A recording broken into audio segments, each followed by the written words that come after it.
ലോകത്താകമാനം എടുത്തു നോക്കിയാൽ മമ്മൂട്ടി എന്ന നാമവിധേയമുള്ള ഒരാളെ ഉണ്ടാകൂ. അത് നമ്മുടെ എല്ലാം മെഗാസ്റ്റാറായ മമ്മൂട്ടിയാണ്. മുഹമ്മദ് കുട്ടി പന്നപ്പറമ്പിൽ മമ്മൂട്ടിയായ കഥ അദ്ദേഹം തന്നെ പലവട്ടം പറഞ്ഞിട്ടുണ്ട്. തൻ്റെ ഒരു സുഹൃത്താണ് ആദ്യമായി മമ്മൂട്ടി എന്ന് പേരിട്ടതെന്ന് പല അഭിമുഖങ്ങളിലും അദ്ദേഹം പറഞ്ഞിട്ടുണ്ടെങ്കിലും സുഹൃത്തിനെ പൊതുമധ്യത്തിൽ താരം കൊണ്ടുവന്ന് പരിചയപ്പെടുത്തിയിട്ടില്ല. പക്ഷേ മനോരമ ഹോർത്ത് ന്യൂസിന്റെ ഉദ്ഘാടന വേദിയിൽ അത് സംഭവിച്ചു. വലിയൊരു സദസ്സിന് അതിന് സാക്ഷ്യം വഹിച്ചു. 4 പേര് കാൺകെ തനിക്ക് പേരിട്ട സുഹൃത്തിനെ പരിചയപ്പെടുത്തണമുണ്ടായിരുന്നു എന്ന് പറഞ്ഞുകൊണ്ടാണ് മമ്മൂട്ടി സംസാരിച്ചു തുടങ്ങിയത്. ഞാനും മഹാരാജാസ് കോളേജിലാണ് പഠിച്ചത്. മഹാരാജാസ് കോളേജ് എന്ന് പറയുമ്പോൾ എനിക്കുണ്ടാകുന്ന ഉൾപ്പുളകം മഹാരാജാസിലെ എല്ലാ വിദ്യാർത്ഥികൾക്കും ഉണ്ടാകുമെന്ന് എനിക്കറിയാം. മഹാരാജാസ് കോളേജ് ഒരു കോളേജല്ല, അതൊരു വികാരമാണ്. ഞാൻ മഹാരാജാസിൽ പഠിക്കുന്ന കാലത്ത് നിങ്ങൾ കേട്ട് കാണും, എൻ്റെ പേര് മറ്റൊന്നായിരുന്നു.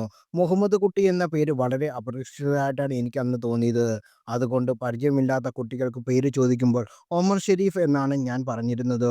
ഒമറെ എന്നാണ് കുട്ടികൾ എന്നെ വിളിച്ചിരുന്നത്. പക്ഷേ ഒരു ദിവസം ഞാൻ കൂട്ടുകാരോടൊപ്പം നടക്കവെ പോക്കറ്റിൽ നിന്ന് എൻ്റെ ഐഡന്റിറ്റി കാർഡ് താഴെ വീണു. അതിലൊരുത്തൻ എടുത്തു നോക്കിയിട്ട് "എടാ, നിന്റെ പേര് ഒമർ എന്നല്ലല്ലോ, മമ്മൂട്ടി എന്നല്ലേ" എന്ന് ചോദിച്ചു. അന്നു മുതലാണ് ഞാൻ എൻ്റെ സുഹൃത്തുക്കളുടെയിൽ നിങ്ങൾക്കും മമ്മൂട്ടിയായി മാറിയത്. പലരും ചോദിച്ചു, "മമ്മൂട്ടി എന്ന പേരിട്ടത് ആരാണ്?" സ്വമേധയാ മുന്നോട്ട് വന്ന് ഞാനാണ് പറഞ്ഞെന്നവർ ഒരുപാടുണ്ട്. പക്ഷേ എനിക്ക് മമ്മൂട്ടി എന്ന് പേരിട്ട ഈ സദസ്സിൽ ഇരിപ്പുണ്ട്.